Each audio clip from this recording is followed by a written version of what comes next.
Hér verður til að byrja með kirkjusalurinn, þetta er 1 bil, 2 og 3 sperrubil, hérna fyrir aftan ykkur, svona það er það sem að afturstu stólarnir eru, þar kemur veggur og hér verður salurinn frá þeim vegg og alveg inn í gafl hérna.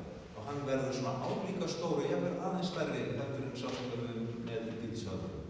Svo er hugmyndin að skrifstofur komi hérna til hliðar, svona þetta er svona stóra hurðir.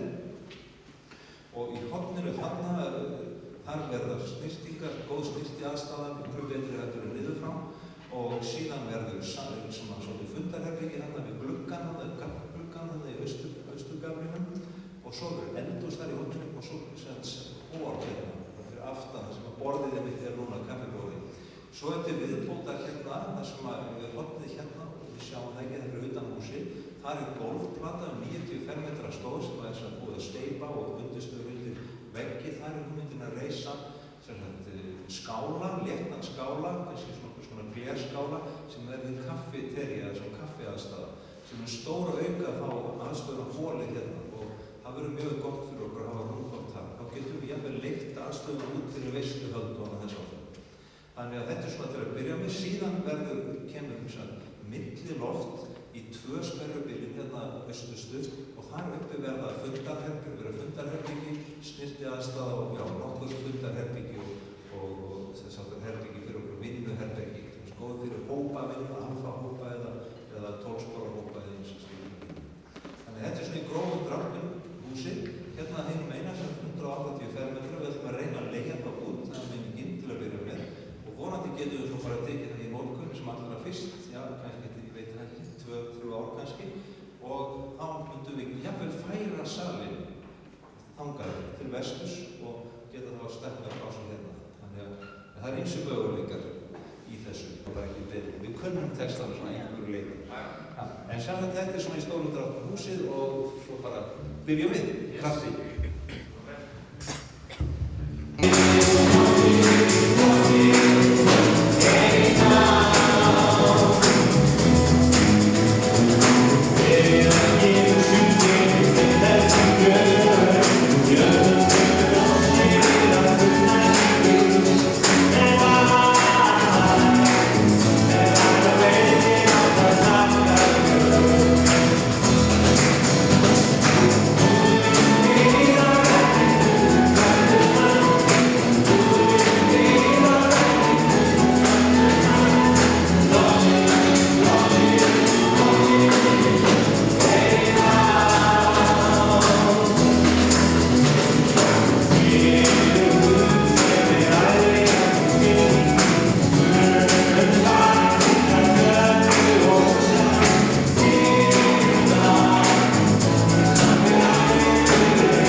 nýtt upphaf nýs kirkjuárs og þá erum við með okkar fyrstu guðsþjónustu hér. Það gaman að því. Drottinn í nánd. Svona við þessum söng. Ljúflindi verið kunnugt allra mönnum. Mikið væri það nú yndislegt. Þetta hús hérna og starfsemin hér fengi að vera í hugum fólksins hérna umhverfis. Eitthvað sem að vekti eitthvað ljúft, eitthvað gott, eitthvað sem að væri fyrir þessu. Mikið væri það yndislegt. Að okkar vitnisburður hér í þessu hverfi og þeim hverfum sem eiga til að rísa hér í nágrenninu verði þannig að fólk hugsi til okkar með svona afbrekki. Gott að hafa þetta fólk hérna. Það geitti að járnbrautastöðinu og það mjög margt fólk sem það var. Þar keyptu Youth with a Mission stórt og myndalegt hús alveg niður miðbæinn.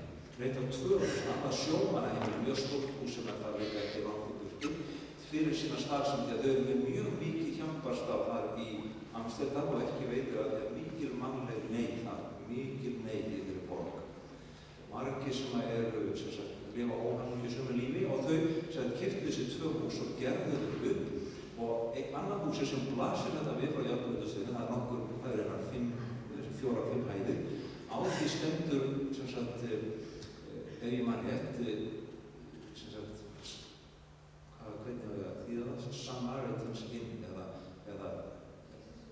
það stendur að Jesus loves you. Það stendur með svona alveg bara neon, svona ljósaskilti á ensku, Jesus loves you. En þetta hús ekki kallaði hérna Sam's Inns.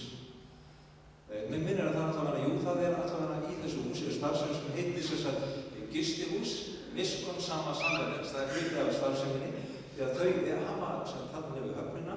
Þar eru þau með svona stóran bát, það er mikið svona bátur sem sigla á síkjónum í Amsterdam og þennan bát hafa þau rétt til að bjóða götufólki sem er þarna að ráfa í miðbænum, alls konar fólki, ógefis svona fólki, óreglufólki, vændiskonum, heimilislausu ungu fólki inn í þetta skip sem er þetta bundið þarna við bryggjur rétt hjá þessum húsum hinnum tveim og þar er sem bjóða inn og síðan inn í þetta hús og þar er kaffistofa í þessu húsi sem stendur á Jesus loves you og það er svona eins konar svona hæli, það er skjól fyrir fólk sem er kannski illa á vegi stað.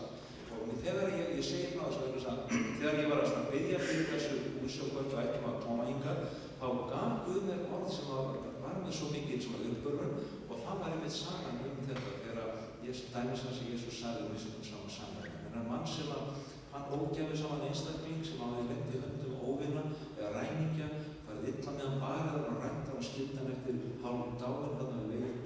Þessi maður sem átti að